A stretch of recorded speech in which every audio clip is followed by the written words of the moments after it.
Last year, NOAA reported the ocean's been the hottest in recorded history going back to the 1880s. So we have these extreme marine heat waves that have huge effects on coastal hazard and coastal security.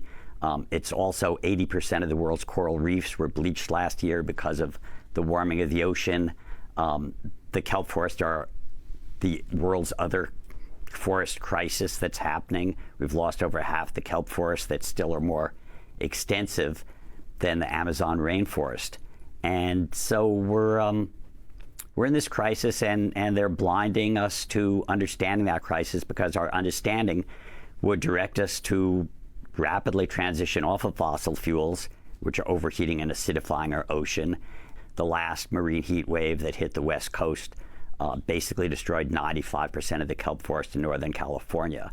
And it impacts on towns like Fort Bragg, California. Fisheries collapse, tourism based on abalone diving, 30 million a year that was lost. The good news is people who were in conflict before, the fishing community, the tribes, the environmentalists, are all now trying to work together to restore the ocean. The bad news is they're coming up against an administration that's that only wants to drill offshore. And I've talked to the AFL-CIO in Rhode Island, where they've twice had to drop tools. You know, they had 80% completion on the Revolution wind farms off Rhode Island, which, when they're completed, will not only provide clean energy to the communities onshore, but reduce utility bills for 400,000 people in Rhode Island and Connecticut.